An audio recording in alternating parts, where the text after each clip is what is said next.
ಇಂದು ಬೆಳಿಗ್ಗೆ 11:45ಕ್ಕೆ ಬಳ್ಳಾರಿ ನಗರದ ಪ್ರವಾಸಿ ಮಂದಿರದಲ್ಲಿ ಕಾನಿಪಾ ಧ್ವನಿಯ ಜಿಲ್ಲಾಧ್ಯಕ್ಷರ ಆಯ್ಕೆ ಸಂದರ್ಭದಲ್ಲಿ ಸಿರುಗುಪ್ಪ, ಬಳ್ಳಾರಿ, ಕುರುಗೋಡು ಹಾಗೂ ಕಂಪ್ಲಿ ತಾಲೂಕಿನ ಪತ್ರಕರ್ತರನ್ನು ಉದ್ದೇಶಿಸಿ ಮಾತನಾಡುತ್ತಿರುವ ಕಾನಿಪಾ ಧ್ವನಿ ರಾಜ್ಯಾಧ್ಯಕ್ಷರಾದ ಬಂಗ್ಲೆ ಮಲ್ಲಿಕಾರ್ಜುನ್ ರವರು, ಇವತ್ತು ಇಡೀ ನಮ್ಮ ದೇಶದಲ್ಲಿ ಕಾವಿ ಕಾದಿ ತಿದ್ದುವಂತ ಒಂದು ಸಾಮರ್ಥ್ಯ ತಾಕತ್ತಿರೋದು ಪತ್ರಕರ್ತರಿಗೆ ಬಿಟ್ಟು ಬೇರೆಯವರಿಗಿಲ್ಲ.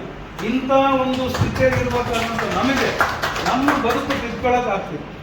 ನಮಗೆ ಇಲ್ಲಿವರೆಗೆ ಏನು ಸಂಘಟನೆ ಅಂತ ಮಾಡಿದ್ರಲ್ಲ, ಅಂಧಾಕಾರದಲ್ಲಿ ಇಟ್ಕೊಂಡ್ಬಿಟ್ಟು ಅಡ್ಡಗೋಡೆ ಮೇಲೆ ದೀಪ ಇಟ್ಟು ತಮಗೇನು ಬೇಕು ಲೀಡರ್ಗಳಿಗೆ ಪತ್ರಕರ್ತರ ಸಮಾಧಿಗಳ ಮೇಲೆ ಸೌಧ ಕಟ್ಟಂತ ಕೆಲಸ ಸ್ವಾತಂತ್ರ್ಯ ಬಂದಾಗಿಂದ ಇಲ್ಲಿವರೆಗೆ ನಡೀತಾ ಇದೆ.